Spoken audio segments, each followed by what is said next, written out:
Good morning, friends. This is Stephanie, and this is the kangaroo and her baby. How are you today? So today we are going to share you with a wonderful story, The Gruffalo's Child by Julia Donaldson. Have you ever read the book about the Gruffalo? If so, today the story is about his child. She is a really brave girl. The Gruffalo said that no Gruffalo should ever set foot in the deep, dark wood. Why not? Why not? Because if you do, the big bad mouse will be after you. I met him once, said the Gruffalo. I met him a long, long time ago. What does he look like? Tell us, Dad. Is he terribly big and terribly bad? I can't quite remember, the Gruffalo said. Then he thought for a minute and scratched his head.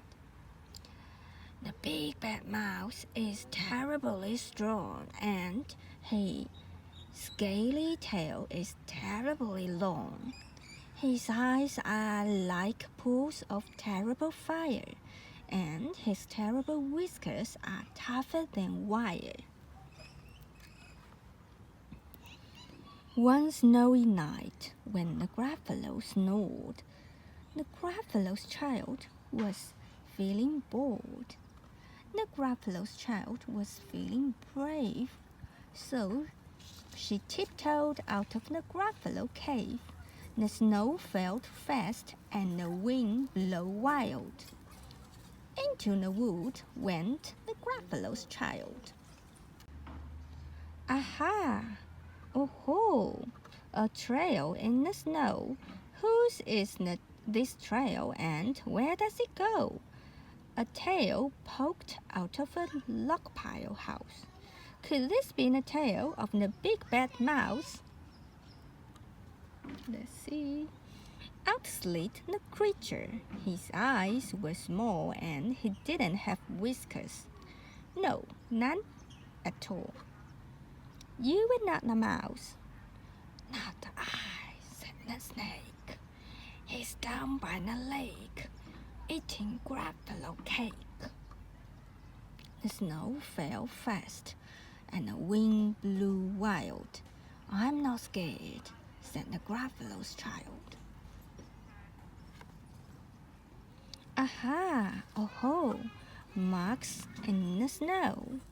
Whose are these claw marks? Where do they go? Two eyes gleamed out of the treetop house. Could these be the eyes of the big bad mouse? Down flew the creature. His tail was short and he didn't have whiskers of any sort. You were not a mouse. To who? Not I, but he's somewhere nearby, eating Gruffalo pie. The snow fell fast and the wind blew wild. I'm not scared, said the Gruffalo's child. Aha! Oh-ho! A track in the snow. Whose is this track and where does it go? Whiskers at last. And an underground house. Could this be the home of the big bad mouse? Out slunk the creature. His eyes weren't fiery, his tail wasn't scaly, his whiskers weren't wiry. You were not a mouse. Oh no, not me.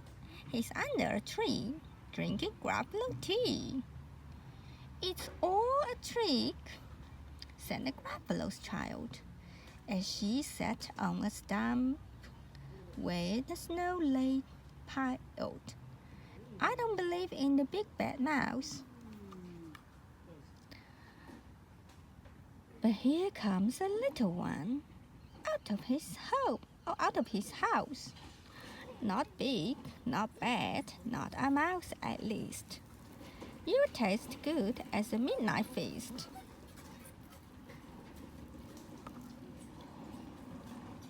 Wait, said the mouse. Before you eat, there is a friend of mine that you ought to meet.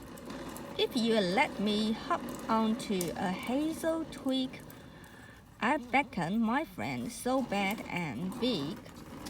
The Gruffalo's child unclenched her fist.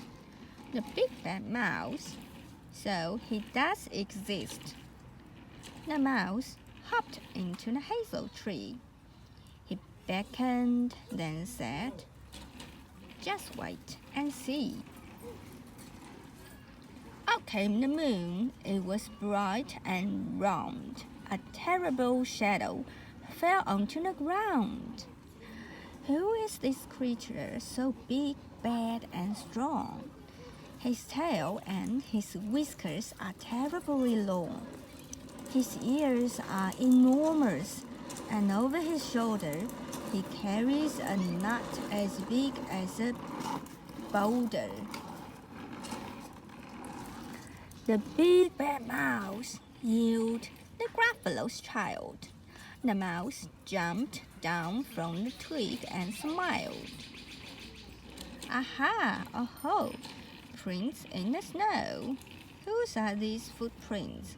Where do they go?" The footprints led to the Gruffalo cave, where the Gruffalo's child was a bit less brave. The Gruffalo's child was a bit less bold.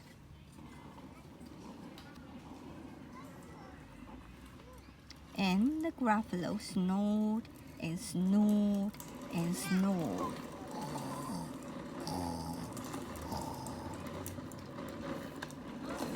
The end.